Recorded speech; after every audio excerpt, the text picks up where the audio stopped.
আসসালামু আলাইকুম। এখন আছি আমি আমাদের ঘাসের জমিতে। যদিও বর্তমান সময় প্রচুর পরিমাণে গরম পড়ছে, তারপরে ওই রোদের মধ্যে আমাদের গরুর জন্য ঘাস কাটতে হচ্ছে।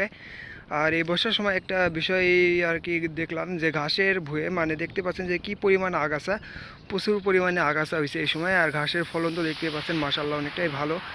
আর এই যে পাশেও দেখতে পাচ্ছেন যে মানে ঘাসের মধ্যে কি পরিমাণ আগাছা। আর এই যে এই পাশে আমরা সকল ধরনের আগাছা পরিষ্কার করে দিছি, যদিও আমরা বর্তমান সময়ে অনেক ব্যস্ত আছি।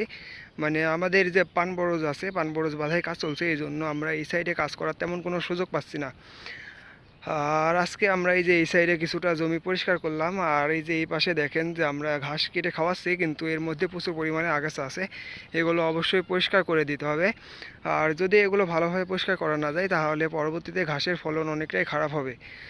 আর আমাদের এই সাইডে আমরা ঘাস এর আগে কেটে নিয়েছি, মানে বেশ কিছুদিন আগে আস্তে আস্তে কাটতে কাটতে খাওয়াচ্ছি, আমাদের যেহেতু গরু শুধুমাত্র একটা। আর এই পাশে পরিষ্কার করার পরেও মানে এই পাশে আবার প্রচুর পরিমাণে আগাছা হয়ে গেছে। আর একটা বিষয় লক্ষ্য করলাম, এই যে দেখেন যে ঘাসের মানে ঘাসগুলো কীভাবে মানে পুড়ে গেছে ছোট ছোট রোদের মধ্যে, কেমন ভালো বুঝতে পারছেন নাকি ঠিক জানা নাই।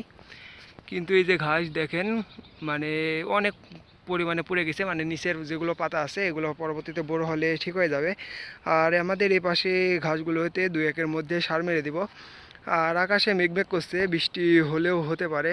তারপরেও এখন আর কি দুপুর মানে বিকেল টাইম, তারপরেও প্রচুর পরিমাণে গরম পড়ছে। আর মেন বিষয় এখন বর্ষার সময় ঘাস কাটার পরে দেখবেন যে জমির মধ্যে প্রচুর পরিমাণে আগাছা। এই আগাছাগুলো অবশ্যই পরিষ্কার করে দেওয়ার চেষ্টা করবেন। যদি আগাছাগুলো পরিষ্কার না করেন, তাহলে ঘাসের জমিতে ফলন তেমন একটা ভালো হবে না।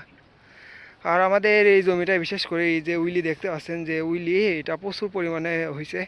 যদিও আমরা ঘাসের জমি কুবাই দিছিলাম, তারপরে এগুলো দুইবার ঘাস কাটার পরে আবার প্রচুর পরিমাণে হয়ে গেছে। আর কিছু করার নাই, এগুলো আমাদের আবার পুনরায় পরিষ্কার করতে হবে। আমরা যে এই পাশে যেভাবে পরিষ্কার করছি, আর এই যে আমার এই পাশে দেখতে পাচ্ছেন যে এই ঘাসগুলো মাশাআল্লাহ অনেকটাই বড় করে মানে বড় হয়ে গেছে। এইগুলো আমরা কাটিং করার জন্য রেখে দিছি। আর আমরা খুব শীঘ্রই নতুন ঘাসের জমিতে আরও নতুন করে ঘাস লাগাবো, এই জন্য এই পাশে আমরা কাটিং করার জন্য রেখে দিছি। আর আমাদের এই ঘাসের জাতটা যদি বলি, এগুলো পাকসং ঘাস। এই পাকসং ঘাসের ফলন মাশাআল্লাহ অনেকটাই ভালো। যদিও এই ঘাসগুলো চিকন চিকন, তারপরে ওই কাটিংগুলো যদি লাগাই দিই, ইনশাআল্লাহ ভালো ঘাস হয়ে যাবে।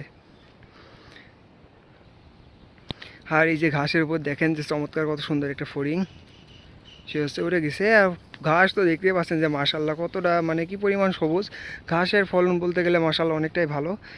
আর আমরা আর কি বর্তমান সময়ে প্রচুর পরিমাণে কাজের মধ্যে ব্যস্ত আছি, এই জন্য আমাদের নিয়মিত ভিডিও দেওয়া হচ্ছে না। পরবর্তীতে আমরা আবার পুনরায় মানে ভালোভাবে মানে প্রতিদিন ভিডিও দেওয়ার চেষ্টা করব। আর আজকের ভিডিও এই পর্যন্তই। সকলে ভালো থাকবেন। আসসালামু আলাইকুম।